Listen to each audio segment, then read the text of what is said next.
پہلی بات تو یہ کہ ہر چیز کو اللہ کی نشانی کے طور پر دیکھنے کی عادت ڈالو، اس کے بغیر ایمان کی علمی حفاظت نہیں ہو سکتی۔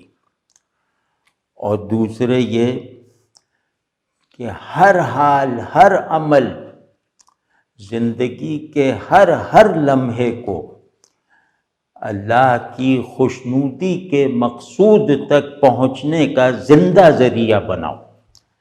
یعنی تم ان دو چیزوں سے کبھی خالی نہ رہو۔ تمہارا دل اللہ سے خالی نہیں رہے گا اگر ہم یہ طے کر لیں کہ ہمارا ہر عمل اللہ کو خوش کرنے کے لیے یا اس کی ناراضگی سے بچنے کے لیے ہوگا۔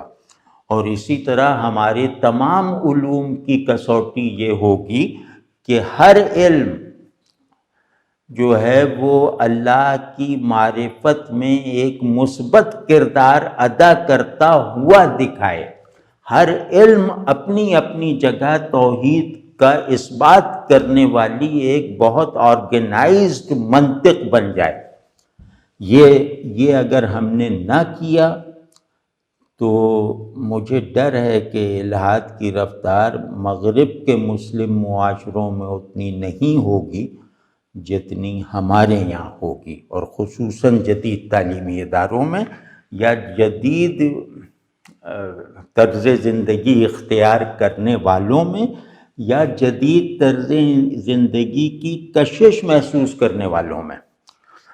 تو یہ دو چیزیں یہ ہم سب پر لازم ہے کہ ہم اس کو اختیار کریں تجدید ایمان کے جذبے کے ساتھ، یعنی ہم گویا اب مومن بن رہے ہیں۔